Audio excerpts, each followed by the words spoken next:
Hi friend, నమస్తే. సూర్యాన్ని hit కొట్టి చాలా సంవత్సరాలు అవుతుంది.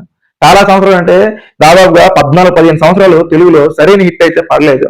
నాకు తెలిసి లాస్ట్ లో ఇప్పుడు సింగం సిరీస్ తర్వాత ఆయనకి ఏ సినిమా కూడా కలిసి రాలేదు. మధ్యలో 24 లాంటి సినిమా డిస్ట్రిబ్యూటర్లకి కొంచెం సేవ్ చేసిందేమో కానీ సరైన హిట్ అయితే కాదు. తర్వాత లాక్డౌన్ టైంలో 2 బ్లాక్ బాస్టర్ పడ్డాయి.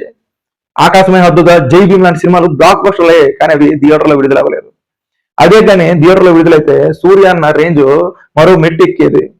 ఆకాశమే హద్దుకి నేషనల్ అవార్డు వచ్చినప్పుడు ప్రతి ఒక్కరు అయితే ఒకటే ఆవేదన ఉండేది, అయ్యో ఈ సినిమా థియేటర్లో విడుదలైతే అతనికి ఒక మైలురాయి లాంటి సినిమా మిగిలిపోయేదని ప్రతి ఒక్కరు బాధపడ్డారు. వెంటనే జై భీమ్ కూడా వచ్చినప్పుడు కూడా ఏటి సూర్య అన్న ఇలా ఓటీటీకి ఇచ్చేస్తున్నారు ప్రతి మూవీ, ఫ్లాప్ మూవీలు ఏమి థియేటర్ రిలీజ్ చేస్తున్నారు, ఇలా హిట్ మూవీలు ఏమి ఓటీటీలో రిలీజ్ చేస్తున్నారు, ఇతనికి ఏమైనా అర్థం కావట్లేదని ప్రతి ఒక్కరు విమర్శించారు సూర్య అన్నని. ఆ తర్వాత మళ్ళీ థియేటర్లో రిలీజ్ చేయడం అన్ని పోవడం లాస్ట్ కరుప్ప మూవీ హిట్ అయింది, కానీ అది తమిళనాడులో హిట్ అయింది, తెలుగులో కాదు. ఇప్పుడు ఒక తెలుగు డైరెక్టర్, ఒక తెలుగు నిర్మాత కలిసి సూర్యాన్నతో సినిమా తీసి హిట్ కొట్టి చూపించారు.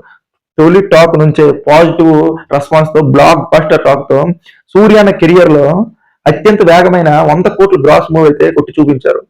కరుప్ప మూవీ కొట్టలేదు, అంతకుముందు భారీ బడ్జెట్ తో వచ్చిన కొంగమ మూవీ కొట్టలేదు, కానీ ఈ సినిమాతో కొట్టి చూపించారు. అది కూడా వాటంత బడ్జెట్ లేవు, కేవలం చాలా తక్కువ బడ్జెట్, నాకు తెలిసి అంత పబ్లిసిటీ కూడా చేయలేదు.